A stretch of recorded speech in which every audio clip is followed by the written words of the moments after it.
We doing this shit. I figure out a way to get us paid. We changing the fucking game.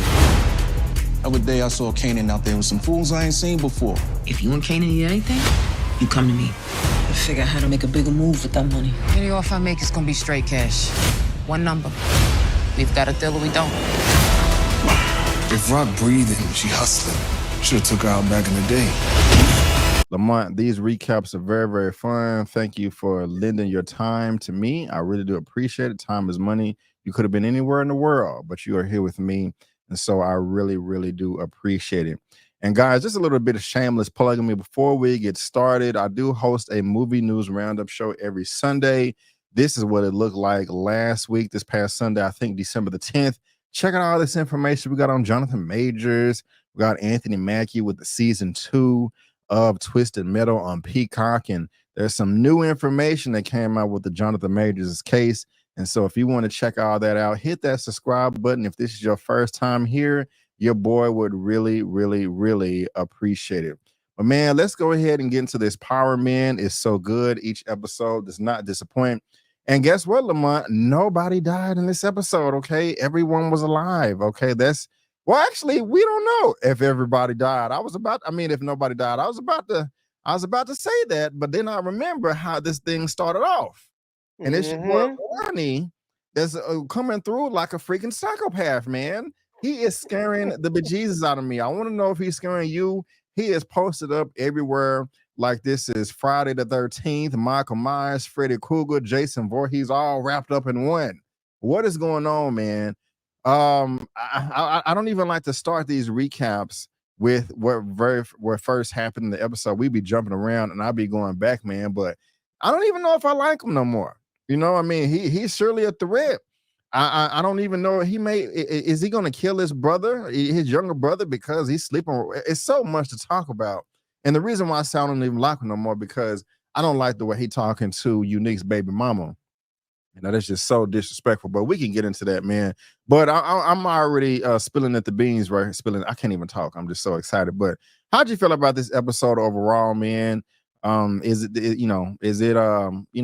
delivering what is promised? Did you have any predictions that you got right, that you got wrong? Whatever you want to talk about, man. How did you feel overall with this episode? 10 out of 10, baby. 10 out of 10. The writer is knocking this shit out the park. And of course I have predictions I got right. I mean, it's to the point now I don't even talk about it no more. If you want to know what's going to happen on the next show, just watch my trailer breakdown, okay? There's no point in talking about it. Yes, I get some stuff wrong, but I get more right than I get wrong. Okay. Speaking of Ronnie, the nigga needs some professional help. Yeah, that's all I can say. He just needs some professional help. I don't know what twisted things they did to him in prison, but my man is out here beating up CeeLo Green. I don't know what CeeLo Green did to him. Right. And not here to beat him up, but this guy, Ronnie, used to be the head of a crime organization, and he's out here beating up CeeLo Green for chump change. And the question is, B. Avery, did he kill him? Yeah. I mean, he was nailing that door so hard. At least 5 times. I thought he was going to hurt his own damn finger. Crazy folks don't feel pain the way regular folks feel pain. You know what I'm saying? And I thought his thumb was caught in the door. He just kept slamming and slamming and slamming. I want to know who this cat was. What was that all about? You done went from a boss to now you just stealing what looks like to be liquor store money from some random CeeLo Green cat. So, dude is crazy. He needs to go sit on somebody's couch and let out his real feelings and any animosities that happened to him and get on with his life. He definitely does, man.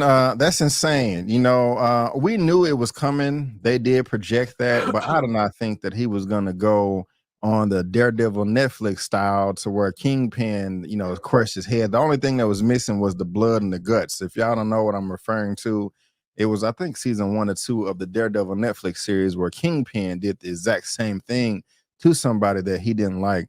What also stood out to me, Lamont, in that opening scene is, for one, he didn't give a damn if he was caught by anybody. It could have been somebody walking down the street, driving by, looking out of a window that could have saw him, possibly took a picture. Of course, they didn't have the technology just like that because this is decades ago, but still, he could have got caught. And mind you, he didn't run away. He walked away calmly. You know what I'm saying? Usually, people go, okay, let me get out of here real quick.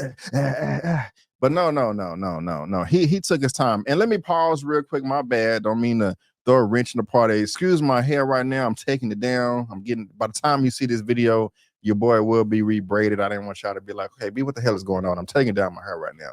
But did you notice that, man, that he did not run away? He walked away like, he's owning the city, like he the president or something, like he the king. That is very, very disturbing. How did you feel about that? And look, he's crazy. He's worse than the damn clown.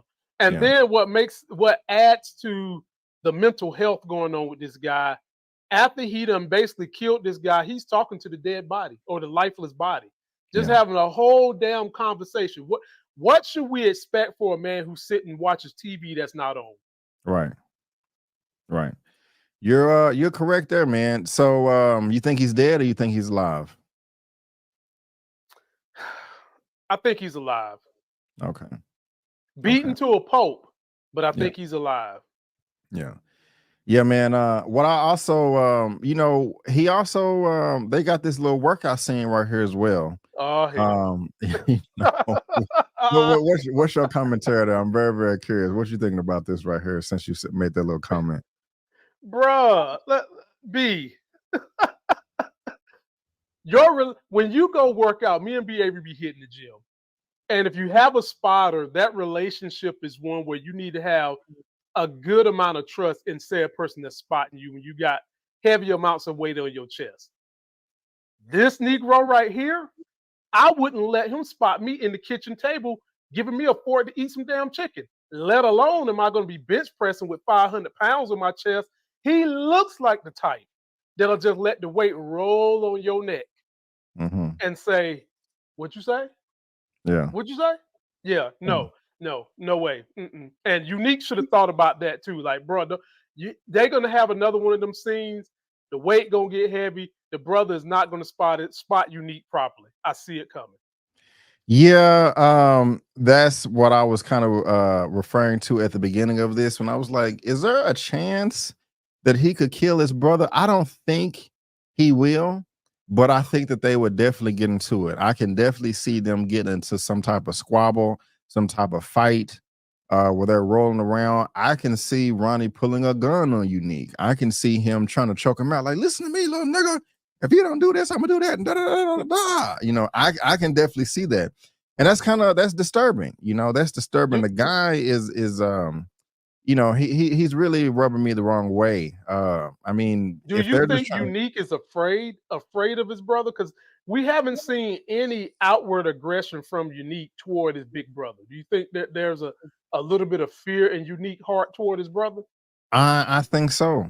I think so. I do. I think that Unique is walking on eggshells. Like, okay, I know this is my brother. I know he loves me, but if I say the wrong thing at the wrong time, he may snap and gonna go off on me. And we kind of also saw that between Kanan and Famous. Kanan got mad at him when he didn't want to. And I don't mean to jump too far ahead, but that right there kind of rubbed me the wrong way. So if Kanan can kind of snap on Famous like that, Ronnie can definitely snap on Unique. And so, that's hopefully it doesn't happen. I don't want it to happen, but you guys let us know what you think about that in the comment section. Everybody snapping on each other. Do you think that Unique and Ronnie will get into it? Also, do you think the gentleman at the very beginning of the episode is dead? I don't know. We're just gonna have to see. We are just going to have to see. Now, the feds are really making their presence known in this episode as well. They making up stuff, trumped up charges, talking about, hey, you have this. It seemed like the dude just made it up on the spot. Like, yes, the rainbow fish from Lake Winnetonka with the red fins is illegal.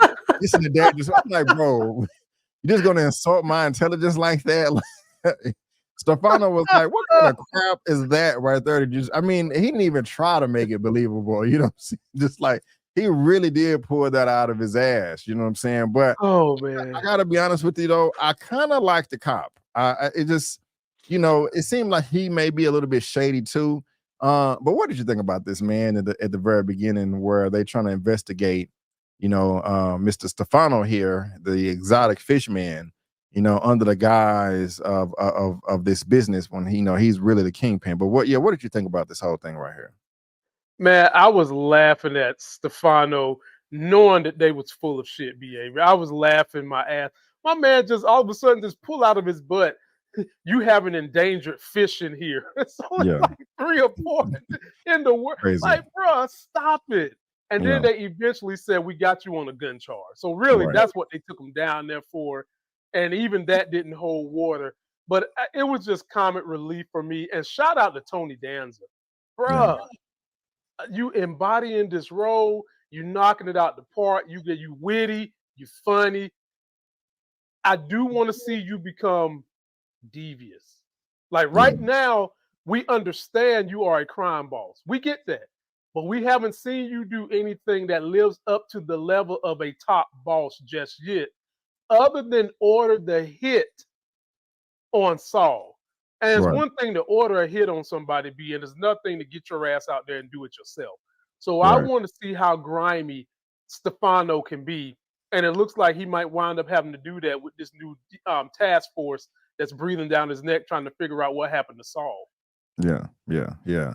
And this shot right here, when I'm gonna go back here right here. Him just admitting guilt without necessarily admitting it, just like, oh, hey, you win some, you lose some. We know we're full of crap. We know we made this stuff up, but while we got you here, let's talk about this right here. And I'm just like, man, they're just so bold and taking advantage of their authority. They're all right. They are bad guys, but still, they are breaking the rules per se. But it was this shot right here that got me. So I was like, I don't know if we can trust this man either. He may turn to the dark side. He may kill his partner. He may want to get in on moving the weight or something to come up in the world. Who knows?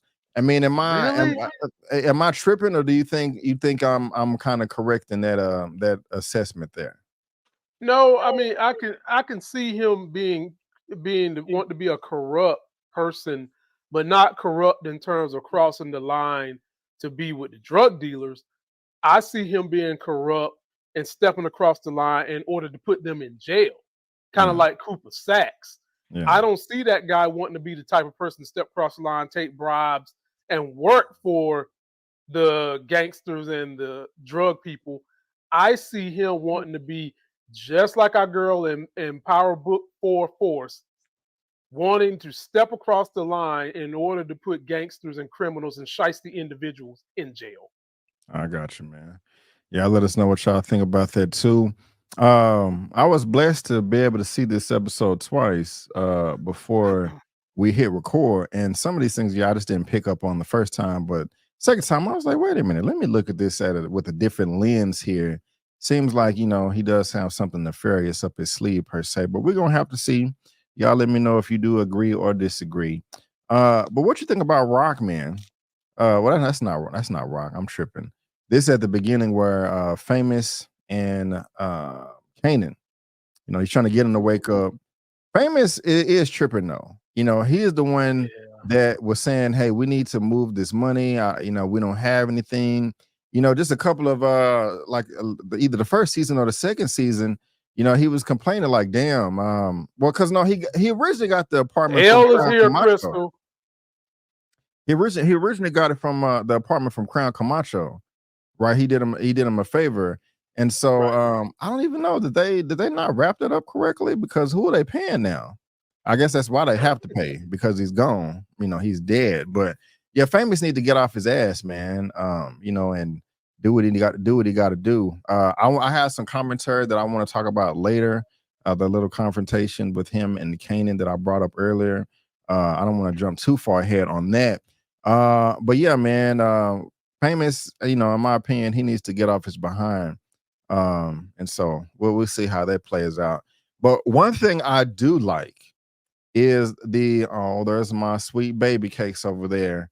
One thing I do like is the conversation that the detective is having with Rock right here. They don't get along, but he's trying to, make sure the family stays together. How you doing, baby L? How are you, sweetie pie? Yeah, she's eager to speak to you. So let me let her speak so we can get her out of here. L, you want to speak to Uncle B Avery? Say hello. Hey there. How you doing? Can you hear me, sweetie pie? Daddy, wait. No, look, L. Daddy, wait. Oh, she being shy. L, I'm Okay. ready to send you to your room, honey. We're actually working. We're working. Daddy. Yeah. Okay. She All right, wanna- L. Tell my Uncle B daddy. Avery bye-bye.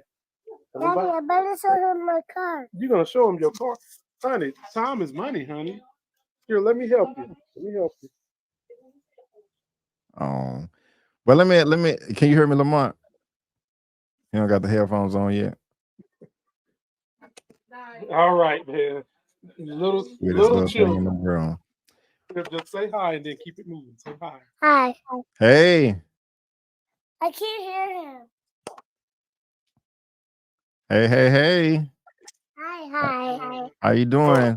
Lord. Well, you have a good one, Well, all right? B. Sleep Avery, tight. you've never seen your nephew, so you might as well let him say hello too. Hey, buddy. Oh, yeah, buddy. I Hey, can't wait to hear him say that, buddy. man. What's going on, little man? Let's The say cutest. I hi. ain't never. I just seen the little pictures, Hi. man, but I ain't never seen a video of him. Oh my goodness gracious. Yeah. Freaking adorable, man. All You- right, you- y'all. you- Now go to bed. that is a Mommy. true blessing right there. I appreciate that, homie. All right. Man, you are a Get out lucky of here, man. kids. All right. You are a lucky Yeah, man. man. Let's finish this thing about what's going on with Detective Tomlin Howard and Rock. I love this conversation too. Do you think their relationship will get any better, or you think it'll get worse? Like, and what I mean by that is, she don't give a crap about him. She just like, Nope. yeah, whatever, nigga. You know what I'm saying? But do you think she'll ever turn over a new leaf and be like, all right, let's really work together to, come out on top, get this money, stay safe, stay alive, all that? Or do you think she's always going to be giving them the kind of the cold shoulder and this little side eye look that she giving them? What you think?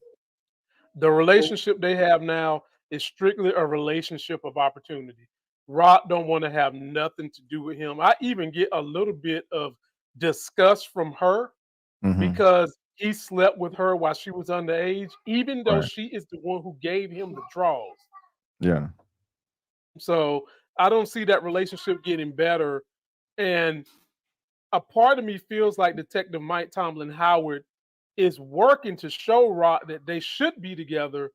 And when the more she blocks him, the more I feel like he's going to go to a darker place.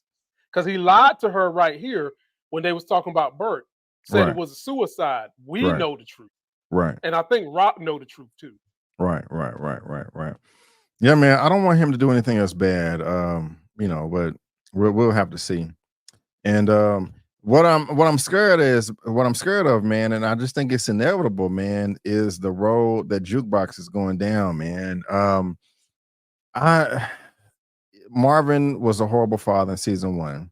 He tried to turn over a new leaf in season 2, and he is doing a damn good job, in my opinion, on season 3. It feels genuine, and she's singing, and I'm just so hurt because look how passionate she is. She doesn't really have a hope in the world to me, but she does when she starts to sing. I mean, that's her way out. She wants to get out of New York or this territory. She's looking at pamphlets for the army, and that may not work out.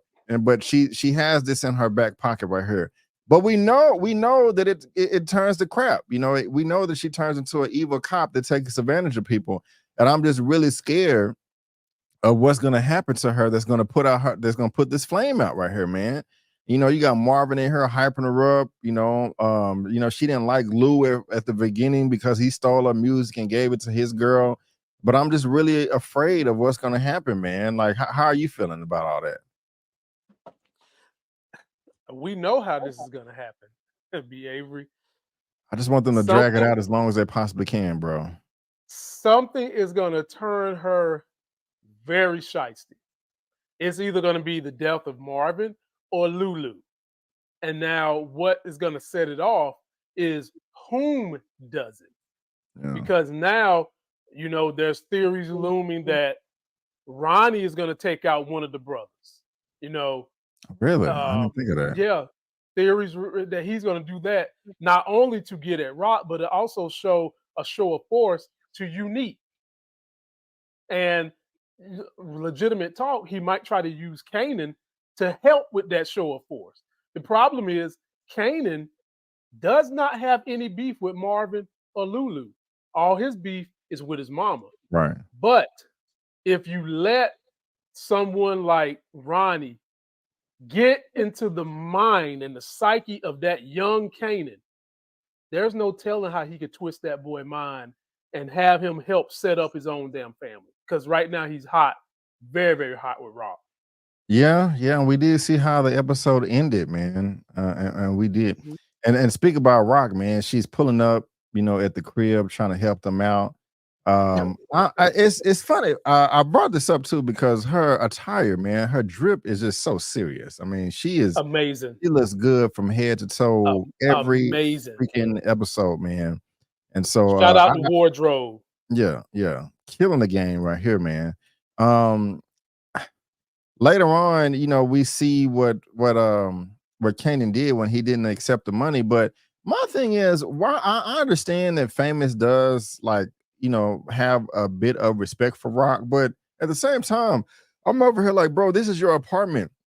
Why are you, walking on eggshells? And you're all like, oh my gosh, even if you don't want to open the door, you don't have to. I mean, he's young. He's only 17, 18, 19 years old doing this scene. But yeah, I was just like, bro, like, this is your spot. Like, you don't have to just, run around with your tail between your legs like this just because she pops up. It's just, I don't know. That just kind of bothered me. Am I tripping, or you kind of see where I'm coming from? I think you're tripping a little bit on that one because Famous is fully aware of the kind of business Rock is into. Famous is fully aware that Rock will take out some of Kanan's friends, and Famous is fully aware that he's not the best at holding secrets, and he ain't built for the game. So it makes perfect sense to me why he's tiptoeing to the door when he hears Rock at the door, because he's got to keep a secret from Rock about what him and Kanan are doing, and he knows Rock is a known killer of Kanan's friends, speaking of D-Wiz. So yeah, I would tiptoe if I seen the bitch coming too. I would tiptoe lightly and look at her like I want her. Oh, excuse me. I would tiptoe lightly, but I understand why he's doing that. Okay. I may be tripping a little bit, but y'all let me know what y'all think about that. And as she hightails it out of there, man, the feds are all around the place. I don't have the exact image of the van there, man, but what I do like is 50's commentary, his narration coming through during these scenes right here. It was at the very beginning of the episode, the end, and right here as well. He says something as if like, when the police is in front of you, you stand still, or you go straight or something. But when the feds are after you, you got your head on your shoulder, you're looking over your shoulder. That really is making these scenes more impactful for me. It's just a great job. That, as far as writing is concerned, they could leave that out, but it's really helping paint a picture to me, and just kind of selling the scene of just how serious the whole situation is. So I like all that. I mean, it may not be a big deal to y'all, but it's a big deal to me. I think it stands out quite well. So y'all let us know what you think about that. But what else in the episode? Definitely helps. Yeah, it definitely helps, because I mean, he narrates a lot of these scenes and gives you insight as to what the person on the street hustling is having to deal with. I think it just really adds to the levels of what makes the show so good. Yeah. And I was wrong, man, and you was right. You know what I'm talking about? I'm gonna go ahead and give you some alley-oops as well. At the very beginning of our recaps for this season, I was just saying to myself, yeah, man, I really just don't think that Rock cares about Unique like that. That she I mean, she still may not, but they are spending a lot of time together, man. He's showing up to the crib, she's stepping outside, trying to make sure that there are no eyeballs on them, and they are going inside and spending some nice, hot, steamy, quality time together. And he getting all the handfuls that he possibly can. And I don't blame the brother, because I would too, man. I would too. They in here having a little cigarette after their session. And I'm jelly. No, not really. But yeah, man, I'm happy for both of them. But at the same time, I'm saying to myself, man, you got your baby mama at home. She fine too. You leaving her with the psycho Ronnie. what's that look on your face mean? But yeah, man, what do you think about Rock and Unique's relationship, man? And do you think it's gonna last, or you think this is just kind of something temporary and make, her for a short time, not a long time? No, it's definitely gonna be short time. The thing is, we've got to give Joey Badass playing Unique all the flowers for killing this role. He's making this lust, this zeal he has for Rock so believable. Every time he sees Rock, he's rubbing that bootay. Yeah. Okay. And he's not like patting it. Okay. He's caressing the bootay over and over. I even see him grab a breast in this scene. I mean, he is really making it seem like he is. I'm gonna say he's in lust, but on the verge of being in love. But again, Rock is the Black Widow. She's the Venus flytrap. Now, granted, I think she really and truly cares about him. She likes him. But make no mistake, if we pick between who's going to double cross the other one first, it is definitely going to be Rock.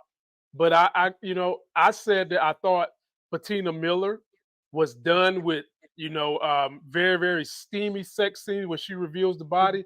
Damn if I was wrong, because we got to see everything. Them panty draws were thumping. And we got to see him humping. And I enjoyed every second of it. Yeah, man. It was quite nice. It was quite nice. I can't lie. But yeah, man, we're gonna see. I do agree with you 100%. That if one were to double cross the other one, she would double cross him first. Not saying I want it to happen, but I think that's just the reality of the situation. Do you think that Ronnie will kill Rock because he is outside in the car casing the scene? How do you think that's going to play out? Psychos, if there's somebody they really, really upset with, they're not just going to kill you outright. They're going to make you suffer. Then they're going to kill you. So no, he's not going to kill Rock outright. No, he's going to kill people around Rock. He's going to try to do things to defame Rock. He's going to try to put Rock into submission, which I do believe he will wind up teaching Kanan the game. I do. And that's going to be a way for him to get back at Rock, because right now, Kanan don't want to have nothing to do with Rock. And someone who is as cerebral and mentally detached as Ronnie, he's going to pick up on that so quickly, and is going to have Kanan basically working with him. So yeah, he ain't going to just wind up killing her. He's going to make her painfully, intimately feel the pain. How do you think that Kanan even knows who Ronnie is? And have they ever disclosed yet? Because this season here is the first time we've ever seen or heard from Ronnie. But did they disclose how long he was locked up? And I'm just kind of curious on how Kanan knows who he is anyway.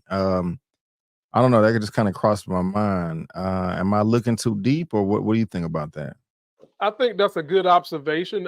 I would assume Kanan has heard about him through the grapevine, because Kanan knew exactly why he was out of jail. So he told Unique he got out of jail because they had TB running around, when in all honesty, he got out of jail because of a crooked cop. And so maybe Detective Mike Tomlin Howard told him, about the whole story. I don't think Rock told him. And to get that kind of choice information, I think he might have heard it from his daddy. But he's fully aware of who Ronnie is. And you can see that there was a bit of trepidation when he saw Ronnie pop up at the end. Yeah. He did. And speaking about popping up, y'all let us know what y'all think about that as well. We check out all the comments, whether you're watching this on my channel or Lamont's. But speaking about popping up, first we had Rock popping up at Famous's crib. Now Rock is popping up at Jukebox's crib and giving her this jewelry right here, trying to encourage her to do her thing. Hey, have you seen Kanan? No, I haven't seen him. I've been preparing myself for this audition that I got. And gives her this piece and chain right here with the J in cursive. And again, I was just saying to myself when I was watching this, like, oh my gosh, this is just wonderful. I wish that Jukebox could have a nice career, as a recording artist, but we all know that it's going to crap, and it's just they are setting us up to disappoint us. And you know, I'm so sad, man. I'm so sad. I mean, did you kind of feel the same way, or am I being a little bit too sentimental? No, we have to keep going back to the fact that we know how her story is going to end. It's just a matter of how long are they going to kick the can down the road. I'm enjoying the process of seeing her go through this. I really enjoyed when Rock gave her that chain with the J on it. That was such a touching moment. You know, they even had like the good, caring, soft music playing during that moment. But then I got to thinking to myself, yeah, I know you care about her, but it also kind of feels like there's something else you want from her. And no sooner than that thought pop in my mind, she's asking, what you know about Kanan? Yeah. You know where he at? You know what he doing? Now that's not, two things can be true, baby. Sure, she cares about Juke. We know she loves Juke. But at the same time, you know, they teach me when you're having bouts with people, it's better to give them honey than vinegar to get them to coerce to what you want. And so she gave her that necklace, wished her well to go to her Apollo day at the Apollo night, and gave her the necklace, and then all of a sudden slip in there, what's up with Kanan? Juke know what's up with Kanan, but she ain't telling her. Yeah, that's true. That's true. Now I kind of alluded to this earlier, man. I did not like this at all. I wanted Famous to swing on Kanan here. So we know that Rock showed up at the crib and gave them money to help him out. I mean, I can kind of understand to a degree why Kanan didn't want to accept it, but for him to charge up Famous like this, bro, and slap him in the face, ooh, that made me mad. It made me mad. I was just like, damn, Famous. I didn't want to see him go out like that. Now it was nice to see them getting along, making money with the phones and the beepers going off, you know, taking the orders. But I really wanted Famous to swing on him. I did, or just at least say something like, say, bro, I understand that you're upset and you don't want to work with your mama, man, but you know, this was my career first, and you're just not gonna slap me like this. Now, to stay true to the character, during that scene, that did reveal, like, man, this is Kanan turning into that badass that we know from the original Power. This is his true origin story. You know, each season, each week, each episode, you know, he's getting darker and darker. And this was a great representation for that. But at the same time, I really wanted Famous to swing. Do you think Famous ever going to swing on him? You think they're going to get into it? Or, you know, this is going to be sunshine and lollipops for the duration? It's definitely not going to be sunshine and lollipops. It's going to be Famous getting pumped the whole rest of the show and eventually being killed by Kanan. Oh, you know? No. Yeah. Really? So for me, Oh, I'm thinking man. Kanan is going to fully turn into Kanan we know from the first Power based on tutelage from Ronnie. And we know that Kanan in the first Power say you never really kill somebody till you kill somebody you love. We know he loved Famous. He's going to kill him. And we know that in the original Power, he named his son Sean, which was like a psychotic tribute to killing his friend that he loved, which you get psychotic like that by hanging out with psychos. And what better psycho do they have on the show right now than Ronnie? Damn. Did you say that last week too, that you think that Kanan is going to kill Famous? I think you may have. I did. Oh, man. I don't. Oh, I mean, that would kind of make sense because, you know, Kanan does turn into a bad person, a monster, you know, him and Drew, but I don't know if I'm ready for that. That'll be pretty awful. That'll be pretty awful. I hope you're wrong, Lamont. I hope you're wrong. But we're gonna see. Write it down. I'm pretty sure you already wrote it down in your notepad, but hopefully that does not happen. Okay. Now, hold on, man. I'm sorry. Got this. Are you straight? Look, bro, my kids be interrupting our episode, so I don't know what's wrong. My power box for my setup be going off and like twice a day, and I gotta read the instructions on fixing it. But one of the things that I did get a kick out of is Unique walking into in this underground casino here. so he can work with the Asian people. This whole conversation was funny to me as they're having their little dick measuring contest on who is harder than the other person.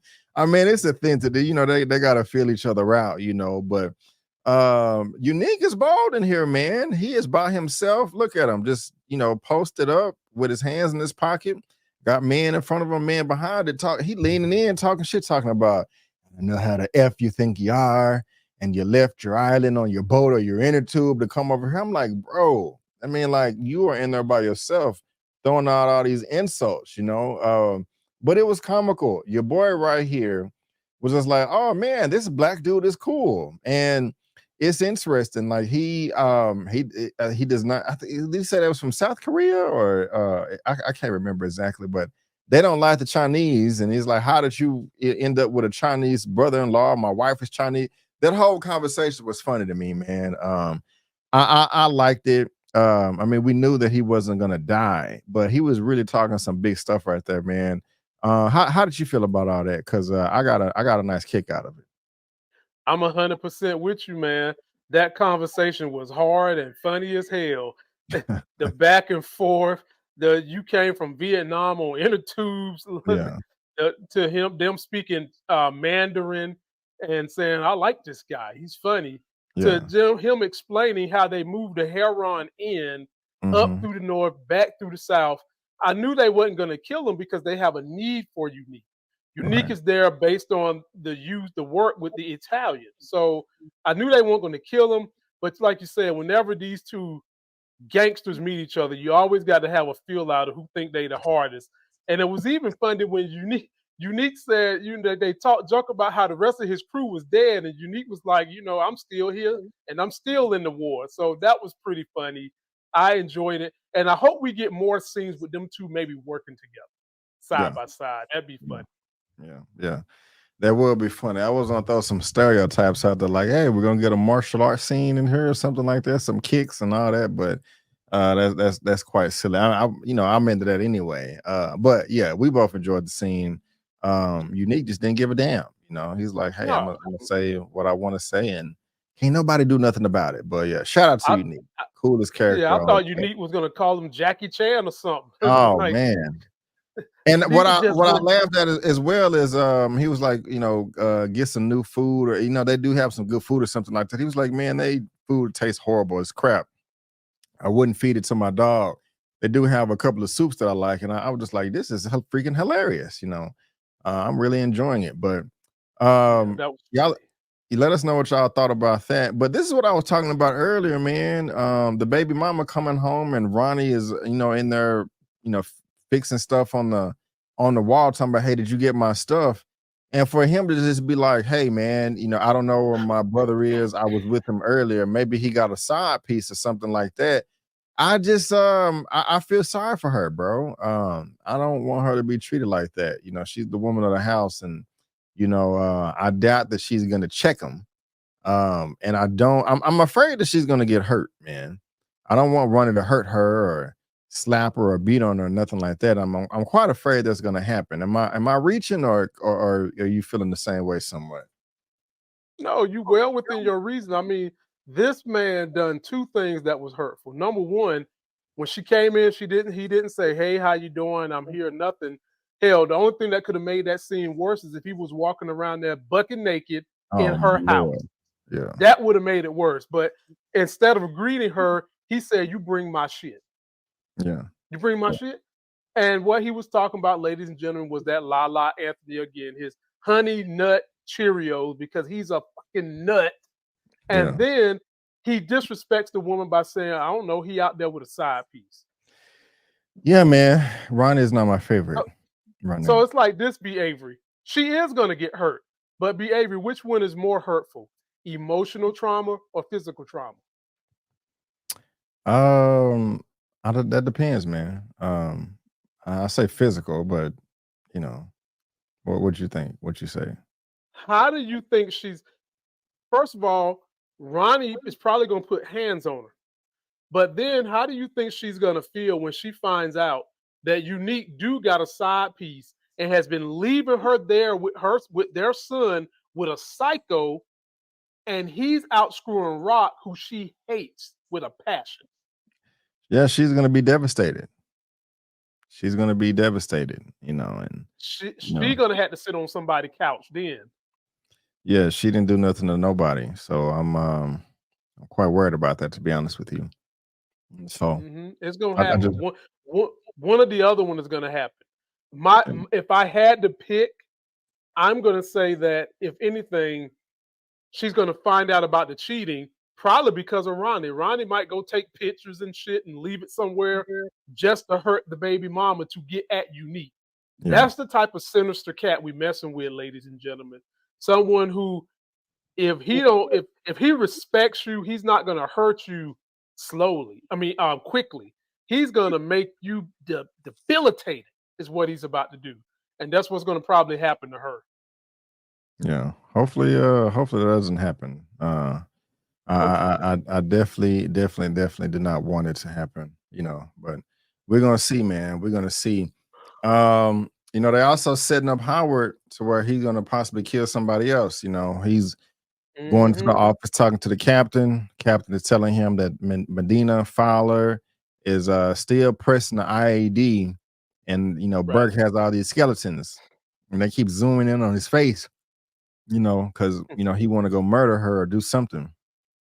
But do you think what do you think they're gonna do with Howard? Because they're setting him up as well for him to murder Medina, and we do have the scene later on where he goes to confront her outside, all aggressive, and Medina's like, hey, if Burke said that if something happens to her, it's not what it looked like, and he's like, look, some of this stuff was true, and I know she didn't like me, but I'm here for you. If you want to talk, we can talk. What do you think about all that with Howard and this whole investigation? Man, do you think Medina bought that, B. Avery? No. I think she didn't buy none of that.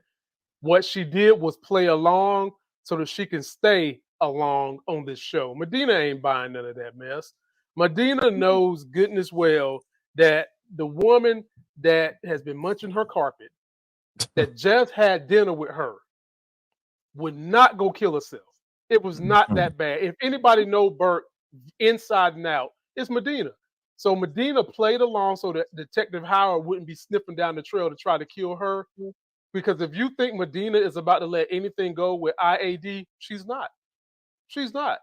And she had to play that role, because if she would have shown any disgust, she would probably be having to look over her shoulder at night, not to mention she's got the issues with her mom. So, I think that Howard, one or two things is going to happen to him. We've seen him at the mosque. So he's either going to try to get right with Allah and try to repent for everything he's done, or he's going to wind up taking out Medina. And and by the way, ladies, a shout out to wardrobe, makeup, and everybody that give these people these nice vintage vehicles. I love that Trans Am. That's almost like Knight Rider, only it's blue. Trans Am, love it. Y'all do a good job, Howard. But Howard is caught up in a very, very tough situation, man. And I'm wondering if Howard is going to even survive this season. Really? I don't know. Do you want him to survive, or do you want him to die? How you feel about that? No, I want him to survive. I love his acting. And he's one of these characters that can flip on the good and flip on the bad. Prime example, what he just did there with Medina. He killed somebody. But was able to turn on this charming switch with Medina that really, really was a wholesome piece of acting, because it was acting. Yeah. And Medina didn't buy it though. So, but I like the character. I don't want to see him die, and I definitely don't want to see him die at the hands of Medina. But the person that would likely kill Howard would probably be Burke's daddy. Kill Howard. Really? Okay. Yeah, you be throwing some theories out there. I didn't think about that as well. Okay. Well, I don't make videos the way I used to make them every single day. So when you allow me the platform to give people that follow us that want to make videos, I give them the gold they need. Okay. I got you. What do y'all think about that? Put your theories down below. But what else you got up your sleeve, man? What else happened in this episode that we haven't talked about yet that you're pretty passionate about, want to get off your chest? Juke at that audition. And Lulu and the fight at the bar with Dolly Parton named Shirley. Yeah. Let's start with the Dolly Parton fight. We learned that his daddy was friends with Shirley, that I'm calling Dolly Parton, and that she was playing one of the dad's records. And for a minute there, I was starting to feel like there could be some romance between Lou and Shirley, or some kind of connection. Yeah. I was feeling that, right? And then what was really going on was he was just checking out the spot because there was some young MCs there that don't normally get a shot, and she's allowing us to come there and rap. And then he beat up a guy that was disrespecting them, and Dolly Parton was very, very happy about it. Okay. Yeah. So much so that she's going to let him kind of be like a part manager of the establishment based on the relationship with the dad. But ladies and gentlemen, I'm still telling you, don't be surprised if Lulu wound up hitting some of that. Don't be surprised. You know, go ahead. I'm sorry. No. You go ahead. That crossed my mind. I don't think it will happen though. I don't think he's going to hit it. I'm not saying that it's impossible, but I just I don't know. I don't know about that. It went down, B. Avery, because he made his intentions known that he really wants to work there to kind of bolster and improve the spot and make it a better spot for young MCs to come and hang out. And but don't put it past Lou. Lou will screw where he eat. Yeah. You've seen him messing around with his last artist, so don't put it past him. But one of the big important things. Wait, you can't compare them two though, bro. That's a he went 22-year-old to a 57-year-old. I mean, but go ahead. He went from R. Kelly to Diana Ross. That's what he's doing. And some people, I can tell you right now, older women are always going to do you better. But anyway, he missed out on Juke's performance, and Juke felt like she needed him there.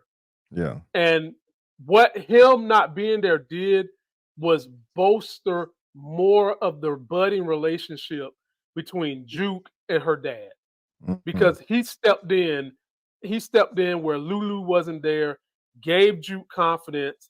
And Juke went in the bathroom and got some pills from a girl. And then that one chick that came in there and thought she was coming off America's Bandstand, talking junk to everybody. I was like, no, this chick didn't. Right. I was like, Juke, go show her up. And then I felt like there was the beginning of some kind of connection between Juke and the girl that gave her the pills. Me too. If you didn't peep out that kind of energy. So, it was a lot going on in those two scenes. And do you think Juke is going to make it? Because they only let her sing for 30 seconds. Yeah, man, that really broke my heart right there. I wanted her to be able to get out more, because we know that she can sing. Miss Haley Kilgore, shout out to you. Yeah, but this sucked.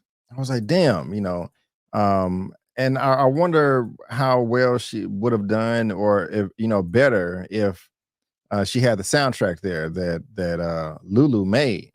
So I think that she is going to make it. But I think, and shout out to Marvin for being a great dad and very encouraging. But I think that she is going to make it. But for some reason, it's going to be snatched away from her.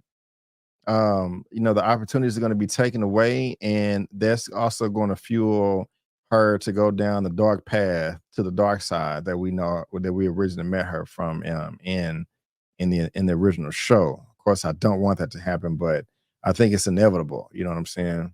So go ahead.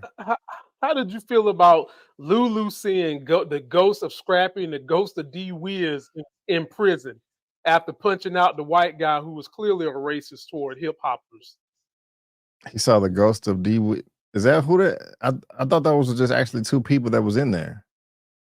It was the second time, but the first time it was Scrap and D Wiz. Really? Yep. I didn't pick that up. Yeah, man. Okay. No, yeah, I didn't pick it up. I guess I'm gonna have to go back and check it out. So yeah, y'all let us know what y'all think about that, man. But I'm scared, man. I don't want to see this happen to I don't want to see this happen to Juke, but I know her whole world is gonna be, taken from her or whatever. So really Right. scary, really, really unfortunate. I don't know if I asked this earlier, man, but do you think that Ronnie is going to kill Rock? Oh yeah, you did ask me. No, I don't think he's going to kill her. I think he's just going to make her suffer. Okay. You Yeah, no, know. you did say that. You did say Yeah. that. You did say that. You did say that. You did say that. You did say that. And so yeah, man, Juke, she's still preparing right now for this role, for the audition, but it didn't work out, but we'll see. Now, even prior to that, man, we have them at the bar here, trying to kick it, trying to have a good time. Um, and Marvin does get this phone call and he has to leave Lulu, and that's how they split up. But I don't know what is going on, man. Help me out. Who is this man here? Joe. I like what?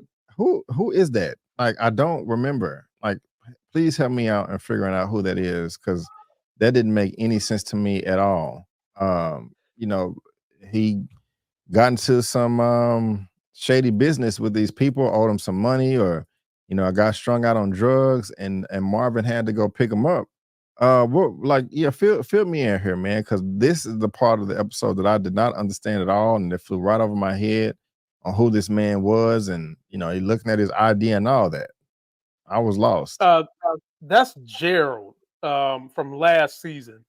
Um, if you remember last season, they all went in a van and done some dirty work at a hotel last season, and I think Gerald was the one who helped organize them going to that said hotel. The thing is, what is the connection to Gerald this season? So much so that he's paying 5K to get him back from the crackheads. That's the thing. 5K. I didn't think it was that. 5K. I thought it was 500. Oh, I think it was, I thought they said, well, one guy said 3 and then the other guy said yeah, 5, and I'm hey, 500 is better then, cuz crackhead does not know their value. So, right, yeah, right, maybe right. it was 500. Okay, okay, okay. Yeah, that I didn't know what was going on there, man. That didn't make any sense to me. I'm like, who is this man? And I was like, Marvin, if you don't get him to the hospital, man, he's finna die. Because he looked like shit right Mhm. here. I Yeah, didn't know man. I didn't know who that man was. And so this was interesting to me right here. And so if anybody has any more commentary, please put that down in the comment section below. Please Because do. I did not know what the F was going on there. That was just like, I was like, who is this man right here? This does not make any sense at all whatsoever. Whatsoever. And You know? let us know how you think that this connection to Gerald plays out in the overall story too. Like, what why are they holding on to said character? You didn't put Gerald in the scene where Marvin saves him for nothing. So let Right, us know right, what you right. guys think. Yeah, they're gonna have to come back and circle back and let us know what's going on there. Cause like I said, I was didn't make too much sense to me. But we also have, Kanan, their phone. I don't think I have those images, but phone was going off. They're reeing up. He's distributing the money, distributing the weight, letting them know how they have to move all the drugs and all of that. I forgot the distributor. That's the black guy that was it's in the house that's always yelling at his son, like, hey, just play the game. But I like this right here, man. Kanan is becoming a boss. He was trying to do this in the first season, but made the bad drugs, so he was killing everybody. Excuse me. And that was annoying. But it looks like Kanan Hope knows what he's doing right now. It looks like he knows what he's doing. And I'm not promoting this, but I mean, it's just weed. But I did like to see all these it men is. looking up to him, and a level of confidence that he had as he's kind of giving out instructions. And so, how long do you think this is going to last? How long do you think it's going to play out before it blows up in their face? Because it is. You still there? Are you frozen? I think we lost Lamont. Okay. Well, we lost Lamont, and he will be back shortly. But yeah, what y'all think about that in the comment section below? Again, I really do like seeing Kanan with that type of authority, moving around. Now, last episode, I also thought, I think his name was Paul, the leader of the messenger people. I still think that he's going to double cross Kanan in some way, shape, or form. I think that he's going to get jealous of Kanan and Famous. Like, man, I can't believe these little high school dudes are making so much more money than I am. And, he's going to get jealous and try to throw them under the bus or double cross them or take advantage or steal or something like that. And it's going to be some ugly confrontation to where Famous or Kanan is going to have to kill him, going to have to take him out. And so, was it the song that Famous made a season or two ago, Streets Need a Body? They may even bring that soundtrack back. And it's possible too, because Famous did kill somebody last season on well, I can't remember if it was on purpose or on accident. But yeah, and so I definitely think that's gonna happen. I think that Paul is gonna get jealous of Kanan moving all of this weight. And it's going to be bad. It's going to be bad. So we're going to see how that plays out. Now, this next scene right here, we got Rock at the beauty salon, trying to get her hair done, trying to get her nails done. And I think we've all been here before. Man, you trying to get in and you trying to get out. And they talking and having a conversation. And you just like, man, will you please hurry up? I have an appointment that I am trying to make and you are keeping me behind. She's like, oh, I'm so sorry. It's just about this landlord here. Nobody wants to buy this place and they keep on raising the rent. And Rock sees that as an opportunity to like, hey, I was talking in the bed, pillow talking with Unique earlier about all of this money I have, because he did not have the house that she was living in, it was not fully furnished. And so when Rock is at the beauty salon right now, she saw this as an opportunity to get, to clean the money, to wash the money. And so, I like the way that Rock is thinking right here, like, hey, let me take advantage of this right here.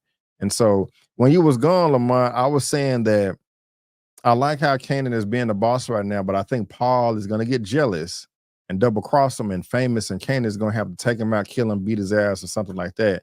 But I was also just kind of like, giving Rock some praise right here, like how she sees a window of opportunity here to wash her money, because Unique was saying, hey, you got this big old house here, man. You got to, furnish it. Why don't you spend money on furnishing your crib? And she was like, that's not enough, but this is enough to buy a salon or a piece of real estate. So what did you think about all that? Oh, I loved it, man. I mean, this is traditional street knowledge right here. Most people who got money that they need to wash, they buy things that utilize businesses that take cash. Laundromats, washerettes, barber and beauty salons, casinos. All these are things drug dealers buy to help wash their money. And I got to commend Rock for wanting to think, about the future and getting her money washed. And then she knows how to make a deal. She's saying one deal, one offer, take it or leave it. That's how I come to the negotiation table. Gotcha. And so, yeah, we know that transaction is going to pop off by the end of next episode. But while Rock is doing this, man, they have the feds looking at her at the very beginning of the episode, and they have the feds right now, man, going after her. This is really interesting. She wants to get out the game, but you just truly just can't get out the game like that. It's a lot of loose ends. A lot of people are going to be watching you, and so this is interesting. The feds, not the feds, but the New York Police Department, they believe the story that Rock gave them about Crown Camacho and all that, but the feds do not, and they are on her like a hawk, like right on rice, like flies on poop. And so you think Rock will end up killing one of the feds? You think it'll go that far, or no? It won't go that far. It's going to go that far because one of those feds was talking about how that's a black girl worth doing. And I could easily see him being the type that would have Rock hemmed up in the situation and try to maybe do the R word to her or coerce her for her panty draws. And you know Rock ain't going for that. Rock gonna take him out, slit his throat, slit his wrist, cut his ankles. Because he was popping off like he's the type of cat that would do something like that. He gave them kind of vibes. And Rock ain't gonna go for that. So yeah, she's definitely gonna have to take out one of them for sure. Okay. Yeah, let us know what y'all think about that. Don't want it to happen, but you know, we're gonna see. Now earlier we was talking about this, them getting jealous, not jealous, but you know, moving this weight, doing such a great job. You know, I do like the hustle. So that's what's up right there. But this also put a little smirk on my face right here. You know, when he pulled up Unique to the Chinese restaurant, you know, he's like, hey, I got a little girl as well, but y'all are making yours is making mine look lazy or whatever. Go do your homework. She's like, oh, he's black. It's like, oh, don't worry about it. You know, he's gonna fit in. But Unique is bold, like, hey man, what the hell y'all talking about? And you know, the man was smart, just like, okay, let me go out here and talk to him. There's no problem. And they work everything out. You think this is gonna be a long, fruitful relationship, or you think it's gonna possibly blow up in their face? You know, how you feel about that? Hey, one of these people from Asia is gonna wind up being a true asset and ally to Unique. One of them. It's either going to be them or it's going to be Jackie Chan, the leader of the crew. But one of these people is going to go to war with Unique. They're going to be buddies, and they're going to teach each other parts of the game from everybody's culture. I can already see it going down that road. Right on. I feel like the people running this shop are smart because, like they said, in the community that they are in, a black person can better blend in than some slick back Italian. And that's exactly what he said. And so for that, I think that, you know, I could easily see them saying, you know what, take the Italians out of it. We just want to work with Unique. Yeah. I can see that too. I can definitely see that too. Well, y'all let us know what y'all think about that. What I can't see at the moment, man, is how Lulu, Marvin, and I forgot Jukebox are going to make up because he missed the audition because he was locked up in jail. And he knew as soon as he got out, like, damn, it's not even the point for me to show up. You know, he paged Marvin right when Juke was about to sing, and that's when Marvin was like, kiss my ass. But Lulu goes straight back to the bar, like you said, with you know, your white queen right here. And I do like the business transaction that they're trying to make, but I don't think they're gonna have sex. I just don't see that happening at all. I mean, it's not impossible, but you really think so? It could happen, but something more important is going to happen from that business marriage. What's going to happen is Juke is going to be turned down by the audition she went to, and Lou is about to turn that little club into Showtime at the damn Apollo. Right. And the girl that Juke met that gave her the pills, them two might hook up and become some kind of singing group. When Lulu starts getting black talent coming into this place, it's going to be the spot. Managers, agents, everybody's going to be in this spot. And then Juke is going to be his main girl. He's going to put Juke up there, and that girl that gave her the pills probably can sing too. And you put them together, you got 2/3 of SWV, Sisters with Voices. And that's what's going to help him get back in good graces with Jukebox. Okay. We'll see. I do see that. I do think that Juke is going to get turned down, and you know, it is going to be Showtime at the Apollo. So we'll see. We'll see. And maybe I'm just throwing this out there. This just popped in my mind. While it is Showtime at the Apollo, maybe the guy that Lulu beat up is going to come back with his goons and shoot up the club and kill Marvin while she's on stage. I don't know. I'm just being silly and random, but they can't let a guy like that come back and shoot up the place and kill somebody of substance. They can let him hurt him. Yeah. They can let him hurt him, but they can't let him kill him. You know, they can't do that. But I would love to see the guy come back and get some revenge. You know, I would love to see him, but he's not. When you get your ass whipped like that, you usually don't like to go back to the locations where them ass whippings handle. unless you're coming back with the intent that you're going to have somebody pushing daisies. Yeah, he's probably gonna be humbled. Okay, I got you. But God, y'all let us know what y'all think about that. My theories, Lamont theories. Are we on point? Are we crazy? Are we somewhere in between? Let us know. But y'all, we are at the end right here, man, and they getting that money dropped off. Kanan and Famous is happy. They don't have to rely on Rock no more. They are making their own money. Look at the money in the bag. They're like, this is chump change to Lulu, Marvin, and Rock, but they happy, man. And they see look, Famous got the blunt in his ear, but then they look over and we got Mr. Michael Myers over here just standing like crazy, man, in the daylight, man. This is insane. This guy is nuts. What is he gonna do to them? Kind of like, man, let's get the hell out of here, man. And then the credits roll. What you think about that ending, man? You think they're gonna open up episode 4 with a conversation between the 2 of them or the 3 of them? How you think it's gonna play out? They're not gonna open it with the conversation, but they're about to have a conversation. Yeah. That was the perfect way to end the episode. That's why this episode gets a 10 out of 10 for me. Perfect way to end the episode. Cherry on top of a phenomenal cake. And not only that, but Kanan was slightly shook. Yeah. So much so that he wanted to go inside the apartment. But like 50 was narrating, you got to keep sticking and moving. You can't get complacent in one spot. And I feel like that's what he was saying in terms of Kanan and Famous getting complacent in the one spot that they at. And now Ronnie done found you. I mean, damn, Ronnie was the creep show MVP of this episode. He was worse than the feds figuring out where people live at. He was creeping on Rock House. Then he up here creeping on Kanan crib. And then he outside creeping on CeeLo Green. So he was the creep show MVP of this episode.